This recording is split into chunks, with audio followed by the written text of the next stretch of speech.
porque a matéria é boa. Meus amados, tem algo especial que eu quero mostrar para vocês com a ajuda de Deus. É muito, mas muito especial. Nesta mensagem, o profeta fala de 5 escrituras. Ele usa 5 escrituras para provar o que ele estava dizendo. E nós vamos falar disso. E se você quiser retornar aqui depois e com calma estudar cada uma dessas escrituras para você entender este processo, este grande evento que está prestes a começar a acontecer. Bom, a escritura que ele estava lendo, a primeira escritura, era essa que está na sua tela. E aqui, ele estava falando do último propósito da visita de Gabriel a Daniel. Qual era o último propósito? Era para ungir o Santo dos Santos, falando sobre o plano de Deus para os judeus e para o mundo, para ungir o Santo dos Santos. Muito bem. Esse era o último propósito. E quando o profeta vai tentar explicar o que é ungir o Santo dos Santos, ele usa 5 escrituras. Vocês tenham paciência comigo, isso aqui é de extrema importância para nós entendermos esse quadro. Essa mensagem é muito especial e nós vamos tentar entrar aqui com a ajuda de Deus. Vamos com calma para que todos entendam. Qual era o último propósito? Era ungir o Santo dos Santos. Agora, olha só as escrituras que ele vai usar. Vamos lá então? Vou ler palavra por palavra. O que é o Santo dos Santos? Na minha maneira de ver, o qual eu creio que posso provar pela escritura, é para ungir o Santo dos Santos, o qual será o tabernáculo que será usado durante o milênio. O que é o Santo dos Santos? É o templo. Ouçam, vejam por que eu peguei isso. Está descrito em Ezequiel no capítulo 43, do verso 1 ao 6. Vamos lá para Ezequiel e descobriremos como ele descreve o milênio, como eles ungirão o reticências. Vamos ler um pouquinho aqui agora e veremos o que ele vai fazer neste milênio, ungindo. Opa, peraí, quando que ele vai ungir? Ele está dizendo aqui no milênio. Presta atenção na linguagem do profeta. Não deixe isso aqui escapar da sua mão. Em Ezequiel 43, tudo bem, agora. Vamos começar do verso 1 ao 6. Agora observe a descrição do templo que é para ser construído no milênio. Agora qualquer leitor sabe que de Ezequiel do capítulo 40 até por volta do capítulo 44, não é nada no mundo a não ser o templo do milênio sendo erigido, construído na terra. Qualquer um sabe disso, quando a glória de Deus o enche e assim por diante. Agora nós vamos apenas descrever o templo no capítulo 43, do verso 1 ao 6. Aqui está, do verso 1 ao 6. Me levou à porta, que olha para o caminho do Oriente. Eis que a glória do Deus de Israel vinha do caminho do Oriente. E a sua voz era como a voz de muitas águas, e a terra resplandeceu por causa da sua glória. E o aspecto da visão que vi era como da visão que eu tinha visto quando vim destruir a cidade. E eram as visões como a que vi junto ao rio Quebar, e caí sobre o meu rosto. E a glória do Senhor entrou no templo pelo caminho da porta, cuja face está para o lado do oriente. E levantou-me o Espírito e me levou ao átrio interior, e eis que a glória do Senhor encheu o templo. E ouvi uma voz que me foi dirigida de dentro do templo, e um homem se pôs junto de mim. Agora ele vai explicar. Ungindo o templo para o reino milenar. Então, ungir o Santo dos Santos é ungir o templo. Agora ele vai usar outra escritura. Em Levítico, vamos ver como ele foi dedicado. Se voltarmos para Levítico, vamos descobrir que Moisés ungiu o templo. Vamos apenas retornar enquanto estamos nisso. Eu simplesmente amo comparar essas escrituras com escrituras. E ele diz aqui no 122. Agora, no capítulo 8 de Levítico, e eu anotei aqui embaixo, no verso 10, Levítico, do 8 ao 10. Então, Moisés tomou o azeite da unção e ungiu o tabernáculo e tudo o que havia nele e o santificou. E dele espargiu 7 vezes sobre o altar, e ungiu o altar e todos os seus vasos, como também a pia e a sua base para santificá-los. Depois derramou do azeite da unção sobre a cabeça de Arão e ungiu-o para santificá-lo. Essa é a segunda escritura que ele leu. Moisés no deserto, santificando ou ungindo o tabernáculo de adoração para os filhos de Israel, quando eles estavam na jornada deles, ele foi ungido. Agora em 2 Crônicas, vamos lá, e veremos a dedicação de quando o Espírito Santo tomou seu assento no tabernáculo, e observe o que aconteceu agora, em 2 Crônicas, no capítulo 5, e vamos começar com o verso 13. Essa é a terceira escritura que ele está usando. E quando eles uniformemente tocavam as trombetas e cantavam para fazerem ouvir uma só voz, bendizendo e louvando ao Senhor, e quando levantavam eles a voz com trombetas e símbolos e outros instrumentos músicos para bendizerem ao Senhor, porque era bom, porque a sua benignidade durava para sempre, então a casa se encheu de uma nuvem, a saber, a casa do Senhor. Agora ele vai explicar. Deus entrou no santuário, que estava para ser ungido, e lhe foi dado para que o povo viesse adorar. Então, não para ungir o lugar do teu santo, mas para ungir o lugar do Santo dos Santos. E nós notamos que a Nova Jerusalém é o lugar do Santo dos Santos. E a unção estará sobre a Nova Jerusalém, que desce de Deus do céu, preparada como uma noiva adornada para seu marido. A unção estará sobre eles. Apenas um pequeno comentário para ajudar vocês aqui. Olha só. Nessa escritura aqui, isso é toda vez que eles terminavam o tabernáculo. Quando terminava de construir o tabernáculo, então a glória de Deus descia. Quando terminava. Mas tinha que ser construído primeiro. Tinha um tabernáculo na terra, que era construído, e do céu. Do céu, a unção baixava dentro daquele tabernáculo. Vocês viram aí? Vocês notaram isso? Primeiro ele falou do templo literal no milênio. Ele é construído. E quando terminar a construção, a glória de Deus entra dentro desse templo. Depois ele falou de Moisés, com o tabernáculo no deserto. Quando ele terminou de construir, de acordo com o que ele tinha visto no céu, com a planta que estava no céu, da onde que veio o templo de Moisés? Ah, mas ele fez, mas veio do céu. Da onde que veio o templo de Salomão? Da terra ou do céu? A planta, o artífice, o arquiteto que tem a planta, essa planta ninguém tem. Eu não tenho, o profeta de Deus não tinha, Abraão não tinha, Davi não tinha, Salomão não tinha. Quem tem a planta? A Bíblia diz em Hebreus 11 que quem tem a planta é ele. Vocês entenderam? Olha que bonito, meus amados. Olha que bonito. Mas aí você já começa a imaginar, você já começa a lembrar dos dias de Salomão. A planta foi dada para alguém, ó, faça aí, execute. Mas veio gente de todas as nações, materiais, e aquele negócio foi aquela coisa linda, foi sendo construída. Presta atenção nessa palavra, construído, construída.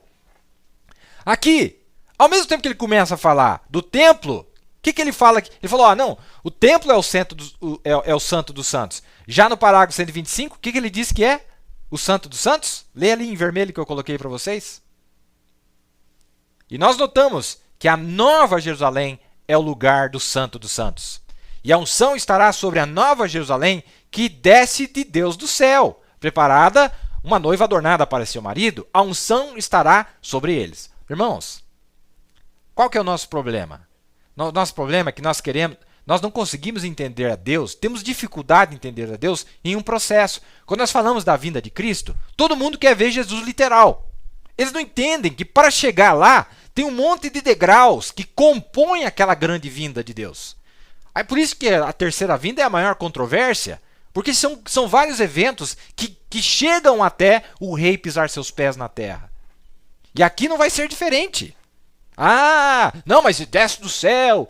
A Bíblia diz que descia do céu. Era uma descida constante. Era uma descida. E ele vem descendo, descendo, descendo. Vai captando aí. Agora, quando Zorobabel dedicou seu templo, depois que ele foi reconstruído, ele não foi ungido novamente porque já tinha sido ungido e havia sido destruído e simplesmente foi instruído novamente. A destruição que foi trazida a ele. Ele foi instruído novamente, estabelecido, então não teve mais untura dele. Untura significa ungir, né? No que não tem a palavra ungimento, né? Então é untura. Quando foi ungido uma vez, aquilo perdurou e tem vindo até o dia de hoje. Mas quando Deus estabelecer o tabernáculo no milênio, ele vai ungir, quando, irmão Brana? Quando Deus estabelecer o tabernáculo no milênio, ele vai ungir o santo dos santos. Não o teu santo, mas o santo dos santos. Mas quando o rei tomar seu trono por 1000 anos, glória, acabou então. A untura dos santos será a última coisa que acontece quando o tabernáculo for erigido, a ressurreição tiver acontecido, os judeus retornado, Cristo e sua noiva tiver vindo, os judeus, os 144 mil estiverem selados, quando o milênio tiver acontecido, então isso é depois do milênio, haverá uma untura, quando o santo dos santos será ungido, o santo, o lugar santíssimo, e o santo dos santos, quando o santo dos santos é o santuário onde Deus morava, entre os querubins, e desta vez Cristo se assentará no lugar mais santo, com unção sobre eles, e eles não necessitarão de sol, pois o Cordeiro está no meio da cidade, será a luz. O sol nunca se porá naquela cidade, nunca se porá, porque Cristo será aquela luz, ungido, e o rei virá e tomará seu trono por 1000 anos para reinar. Irmão, você está percebendo como uma hora ele está jogando lá para o final do milênio, e uma hora ele está jogando aqui para o começo do milênio? Você percebeu como ele está falando? Ele começou falando que era no milênio. Não, isso aqui vai ser no milênio. De repente ele falou, depois que tiver acontecido o milênio, aí vai ser ungido. O que ele está querendo dizer para nós? O que tinha na mente desse profeta que ele está tentando mostrar para nós? Não é? Desce do céu. Mas quando que desce? Quando que aparece essa cidade? Vai ouvindo aí, vai ouvindo. Vamos ouvir o profeta. Vamos apertar o play, né? Press play. Vamos apertar o play. Ó. Deixa eu apertar play. Ó. Vai lá. Minha voz é feia, mas não tem problema. Estou apertando do mesmo jeito. Vai. Pois, e apregou estas palavras para a banda. Olha, essa é a quarta escritura, tá? Que ele está usando. Apregou estas palavras para a banda do norte e diz, volta ao rebelde Israel, diz o Senhor. E não farei cair a minha ira sobre vós, porque benigno sou, diz o Senhor. E não conservarei para sempre a minha ira. Somente reconhece a tua iniquidade, que contra o Senhor, teu Deus, transgrediste e estendeste os teus caminhos aos estranhos, debaixo de toda árvore verde, e não deste ouvidos à minha voz, diz o Senhor. Convertei-vos, ó filhos rebeldes, diz o Senhor, porque estou casado com vós, e vos tomarei, a um de uma cidade e a 2 de uma família, e vos levarei a Sião. E vos darei pastores segundo meu coração, que vos apacentem com ciência e com inteligência. E sucederá que quando vos multiplicardes e frutificardes na terra, naqueles dias, diz o Senhor, nunca mais se dirá a arca do concerto do Senhor, nem lhes virá o coração, nem dela se lembrarão, nem a visitarão. Isso não se fará mais. Naquele tempo, chamarão Jerusalém de trono do Senhor. Aí o profeta coloca entre parênteses, claro, pois ele estará lá. Quando que é isso? Milênio. E todas as nações se ajuntarão a ela, a Jerusalém, ao nome do Senhor, a Jerusalém, e nunca mais andarão segundo o propósito do seu coração maligno. Naqueles dias, andará a casa de Judá com a casa de Israel, e virão juntas da terra do norte, para a terra que dê em herança a vossos pais. Isto é, agora a explicação dele. Esse é o 3º capítulo de Jeremias, e é a 4ª escritura que ele está usando. Isto é quando aquela cidade vai ser ungida. Isto é quando a nova Jerusalém será ungida. Mas peraí, irmão Brando, mas o senhor falou que é lá no final do milênio? Agora o senhor está falando que é aqui, que as nações virão? Explica para nós, irmão Brando. Explica para nós. Mas o senhor disse que era o templo? O senhor falou que era o templo, que era para ungir o templo. Agora o senhor disse que é a nova cidade, a nova Jerusalém. Mesma hora que o senhor falou que era o templo, agora o senhor já está falando que é a cidade. Ao mesmo tempo que o senhor está falando que é a cidade, o senhor está dizendo que é a nova Jerusalém. A nova Jerusalém. Uma hora é lá no final, uma hora é aqui no começo. E agora? Vamos dar uma olhada. Isto é quando aquela cidade vai ser ungida. Isto é quando a nova Jerusalém será ungida e todas as nações da cidade. Lá em Apocalipse, no capítulo 22, diz que os portões não se fecharão de noite. Mas eu pensei que os portões eram só lá na nova cidade, lá, aqueles 12 portões. Pois não há noite ali, e todos os reis da terra trarão sua honra e glória para dentro desta cidade. Seus muros serão de pedra de jaspe e sardônica, 12 tipos de pedras e 12 portais, que serão de uma pérola só, uma em cada portal. Não será necessário candeia lá. Não haverá mais luz de sol, pois o cordeiro que está no meio da cidade será a luz. E ele guiará o seu povo à vida eterna. Haverá 2 árvores lá, uma de cada lado do rio, e elas são para a cura das nações. Este é aquele ungido que virá, a cidade santa descendo de Deus do céu, vindo para a terra. Vamos tomar agora aquilo que acontecerá durante aquele tempo. Esta é a quinta escritura que ele vai usar. Isaías 65. Isaías 65. Ouçam o que vai acontecer durante aquele tempo. Vamos começar lá pelo verso 17. Todos agora, com atenção. Isto aqui é durante o templo do milênio, quando o Santo dos Santos é ungido. Estamos apertando o play aí, hein? Porque eis que eu crio céus novos e nova terra, e não haverá lembrança das coisas passadas, nem mais se recordarão, mas vós folgareis e exultareis perpetuamente no que eu crio. Mas peraí, criar? O que Deus vai criar para nós lá? Na nossa Bíblia, João Ferreira de Almeida, está diferente esta parte aqui que eu coloquei aí. Eu peguei da King James, está melhor? Dá uma olhada lá. Porque eis que eu crio Jerusalém. Porque eis que crio Jerusalém. Aí olha o profeta. Esta é a nova Jerusalém. Mas peraí, Isaías 65 é o milênio, irmão Brana. Mas como que funciona isso aí, irmão Brana? Me ajuda. Porque eis que crio Jerusalém. Aí ele, para dar mais, jogar mais fogo mais fogo no fogo, ele diz: esta é a nova Jerusalém. Para não restar dúvida. Porque eis que crio Jerusalém. Mas como que se cria uma cidade? Como que se faz? Para a alegria e para o seu povo um gozo. O que é a unção? O gozo do Senhor. Crio Jerusalém um gozo. Eu estou lendo do jeito que está na King James. E seu povo um gozo. E eu regozijarei em Jerusalém. O rei no trono, na majestade real no trono, o trono eterno, o povo eterno, com um gozo eterno, numa cidade... Peraí, o que está escrito ali mesmo? Numa cidade eterna. Ó que coisa. Mas quando, irmão? Mas peraí. O profeta diz para nós que no final do milênio vai torrar tudo, não vai sobrar nada. Como que ele está falando que essa cidade é eterna? E para complicar mais o meio de campo, ele disse que essa cidade só aparece depois, mas agora ele está falando que aparece antes. A gente não pode inventar, vamos ler do jeito que está ali.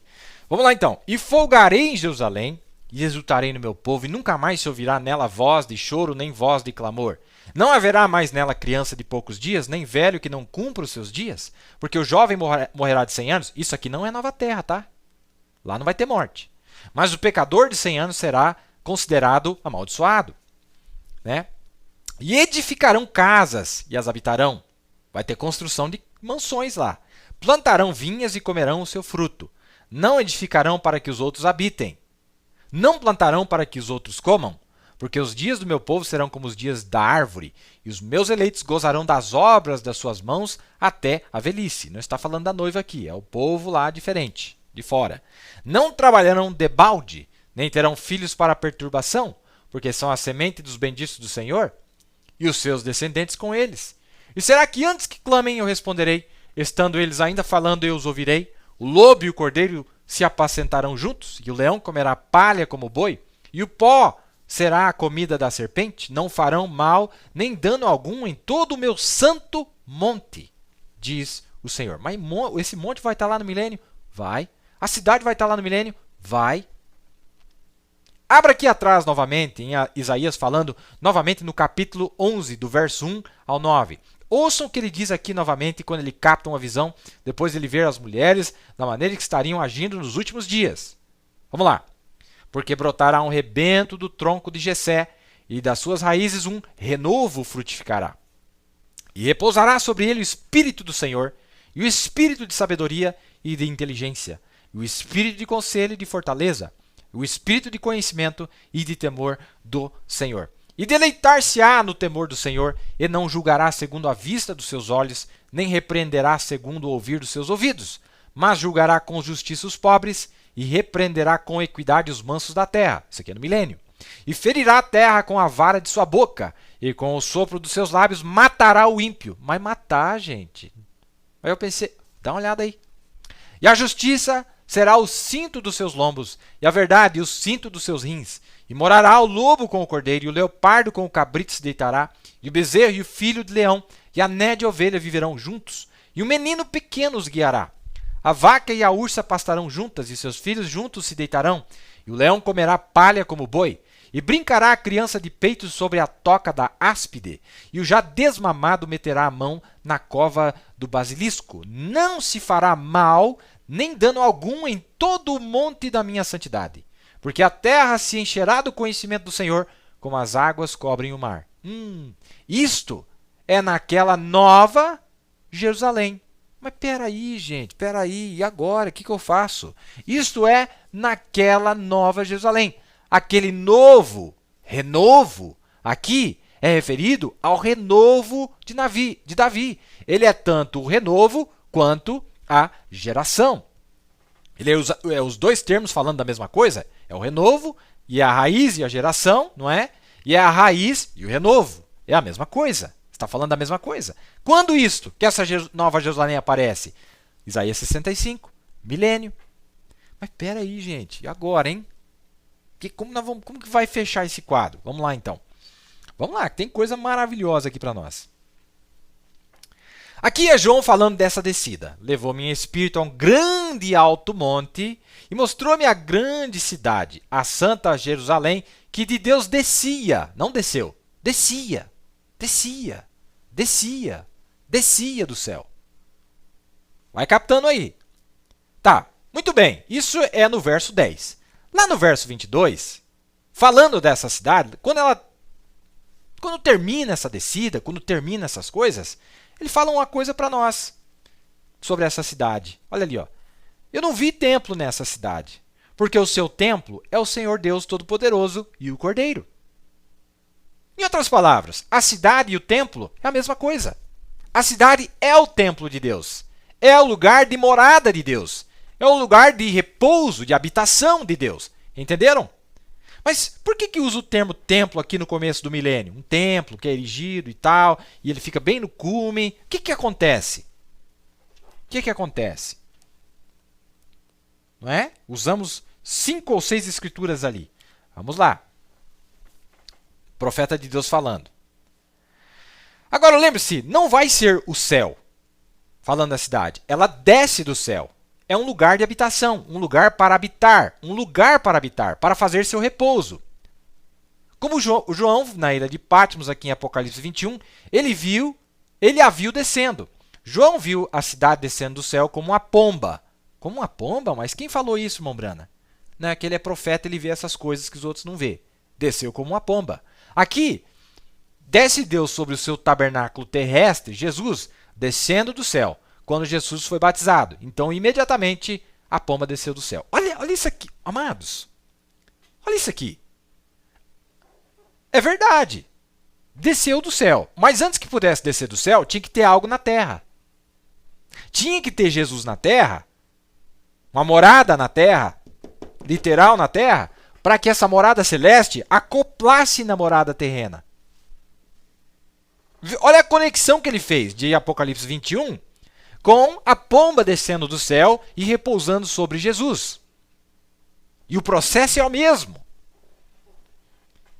E aquele corpo, aquele templo, foi preparado pelo próprio Deus.